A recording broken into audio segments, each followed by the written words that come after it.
Message kanina, 3 o'clock in the morning.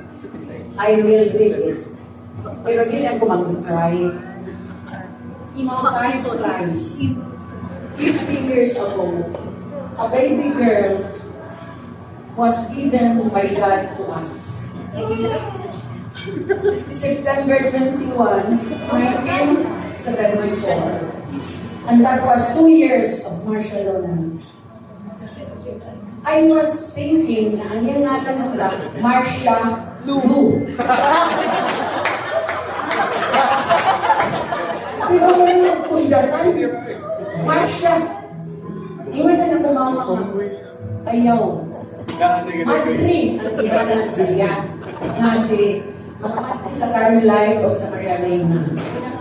Ang sa Carmelite, Sister Isabel, ako lang yung English, Elizabeth. Sa Maria Reina Dayon, Sister Marie.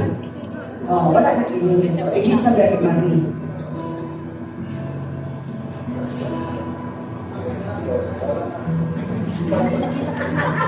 Dad and myself were very happy. A cute little girl. Wala na. Iba dito. Ito ko balot.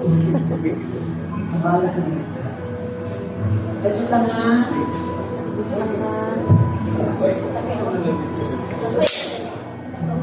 Yan, 2100 pa na yan.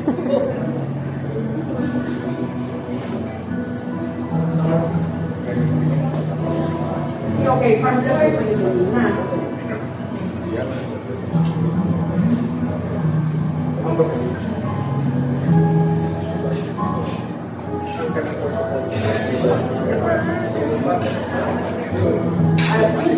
Detail ko sa birth certificate na naghapon, 8 pounds.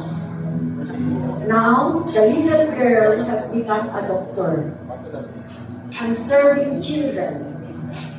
Beth, a very blessed and happy 50th birthday. Our prayers for you is good health, peace in the family, and love.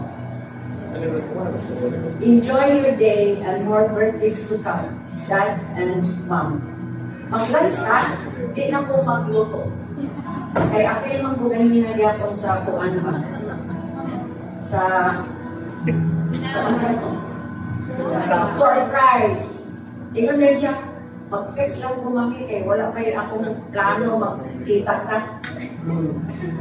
Pero niya sa DIY, tingnan yung pagkapag-abot niya kanina. Api na DIY sa surprise. Maramang kayo ka ha.